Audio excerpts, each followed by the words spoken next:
We have some scorching hot breaking news. Texas Representative Jasmine Crockett has just announced that she is running for Senate. And at the exact same time, Representative Ilhan Omar is going mega viral once again, with everyone asking if she actually married her brother. So I went ahead, I went down the rabbit hole, saved everyone all the trouble, and it was so surprising, explosive, and more controversial than you know. All right, so welcome back to the Adam C. Moreno Show. I'm excited to talk about all this. Please like, subscribe, turn on the bell, and let's dive into all this news together. So Jasmine Crockett this morning was making waves on the interwebs because her or her team accidentally leaked her campaign launch video. And because the cat got out of the bag, she just had to upload the video herself. And here it is. Jasmine Crockett. The caption is, "Texas, let's win this thing." How about this new one they have? Their new star, Crockett. How about her? She's the new star of the Democrat Party, Jasmine Crockett. They're in big trouble. But you have this woman, Crockett. She's a very low IQ person. I watched her speak the other day. She's definitely a low IQ person. Crockett. Oh, man. Oh, man. She's a very low IQ person. Somebody said the other day she's one of the leaders of the party. I said, you got to be kidding. Now they're going to rely on Crockett. Crockett's going to bring them back. So the video is pretty much a compilation of moments where President Trump is talking about the Congresswoman while she remains silent and then smiles at the end. And it says, "Crockett for U.S. Senate." So not everyone is happy about this, all right? But some people have made fun of it. Matt Walsh says, "I never thought I'd say this, but I agree with every word." This is a Jasmine Crockett ad, which is hilarious because, again, President Trump is the only one speaking in it. Another person says that they are less enthusiastic as a Texas voter to this news. And you see one of the hosts of the Young Turks. No, we're not doing that. A hilarious video of Anna Kasparian. And people are not wasting any time, by the way. They've already brought back older, kind of infamous videos of the Congresswoman just lashing out during hearings in the past. You just voted to do it. Y'all did it first, so you don't voted to do it. Order. I'm trying to get Okay. clarification. Look at, calm down.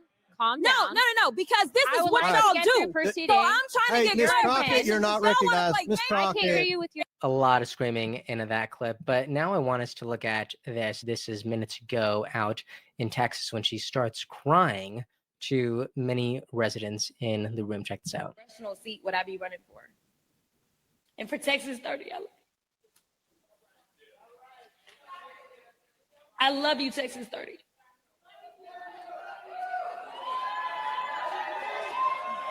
Okay, I'm gonna finish.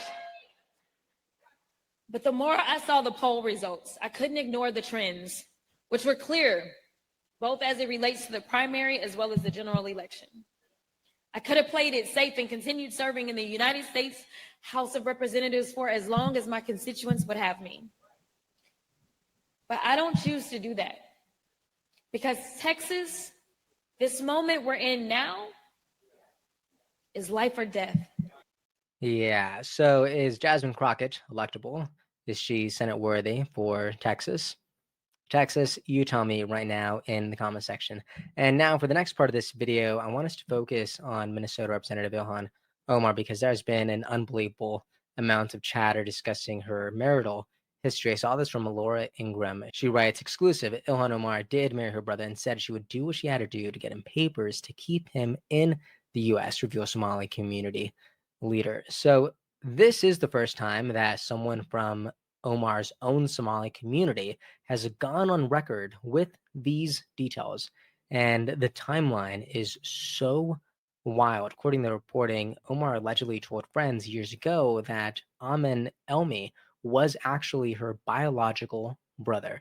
And a Somali community leader then went on record that Omar claimed to be getting papers for her brother, but no one knew that meant getting married. Also, no one was invited to this wedding, apparently, right? And this marriage was done quietly by a Christian minister, although they're Muslim. And another major red flag is people in her community only learned about this because journalists and reporters ended up talking about it because no one else was invited to the wedding. No one else in her community knew what was going on.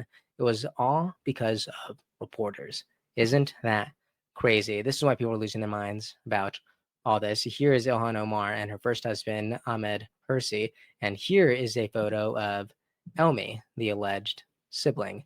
So because of the war-torn Somalia, positive proof of relationship hasn't been uncovered, but don't go anywhere because there is still a striking amount of evidence that shows something really fishy is going on.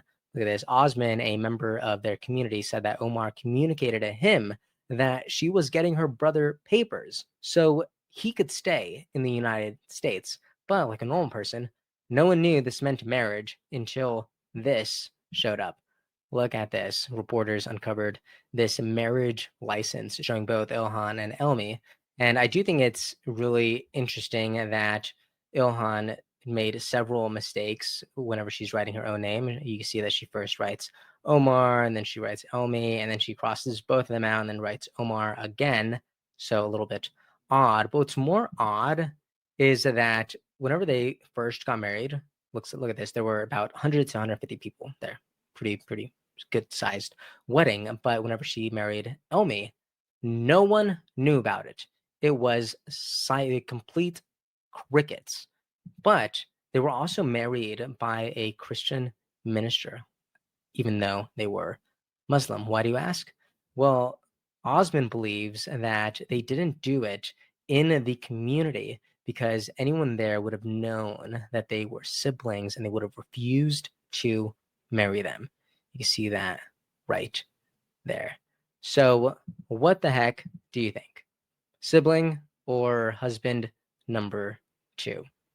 You tell me. We also haven't even talked about how messed up other parts of this timeline are outside of the possible sibling scenario. Ilhan Omar married husband number 1, had 2 children with him, then divorced him. Then married husband number 2, Elmi. Then they both went to school together. Then they got divorced. And then Ilhan Omar remarried husband number 1, had another child with him. And then months later, there's a rumor saying that she's having an affair with Tim Mynett, her aide.